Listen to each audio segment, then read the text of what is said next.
एक छोटा सा गांव था जिसका नाम था चंदनपुर। वहाँ की जिंदगी धीरे धीरे चलती थी। लोग अपनी अपनी तकलीफें लिए हुए बस चल रहे थे। गांव के बीचों बीच एक टूटा फूटा सा झोपड़ी था जहाँ सोनू अपने माँ बाप के साथ रहता था। उसका घर बहुत गरीब था। छत से बारिश का पानी टपकता, दीवारें टूट फूट रही थीं और सर्दियों में कोई अच्छी चादर नहीं होती थी। सोनू घर के बाहर खड़ा, छत से पानी टपकते हुए, माँ, छत से पानी टपक रहा है। अभी तो बारिश भी थोड़ी हुई है, बाद में क्या होगा? बेटा, अभी खेत में जाना है। बारिश थोड़ी रुक जाएगी, फिर देखेंगे, ये सब ठीक हो जाएगा। सोनू की माँ सुबह से शाम तक खेत में काम करती थी। खेत में हल चलाती, फसल की देखभाल करती। उनके हाथ कठोर और फटे फटे थे, लेकिन उन्होंने कभी हिम्मत नहीं हारी। पिता थके हुए बैठकर, सोनू बेटा, मेहनत कर, बड़ा आदमी बन। घर की ये हालत चलने वाली नहीं। पापा, मैं अपनी छोटी सी दुकान खोलूंगा, फिर सब बदल जाएगा। सोनू के सपने तो बड़े थे, लेकिन हालात छोटे। उसने थोड़े बहुत पैसे जमा किए और गांव के एक कोने में छोटी सी दुकान खोली।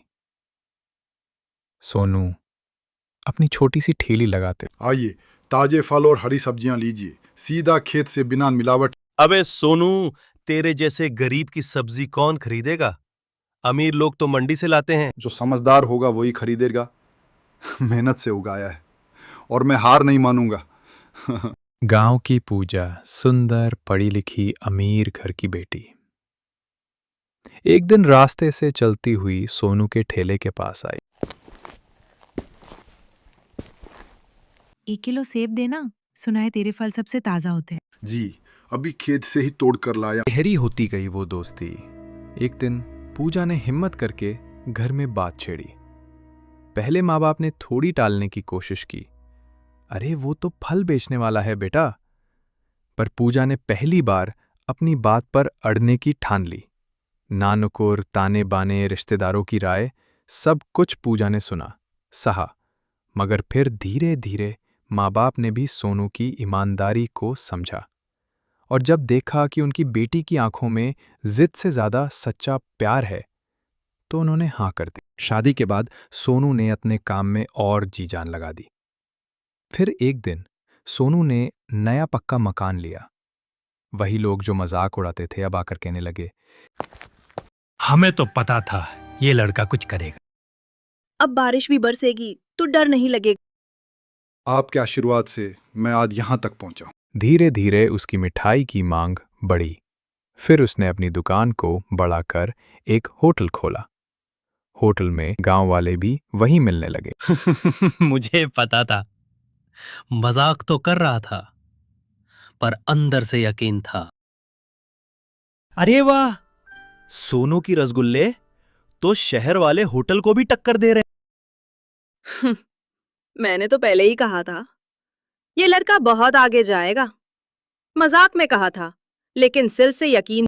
पहले जब छत से पानी टपकता था, तब ये लड़का कहता था, एक दिन पक्की छत बनेगी।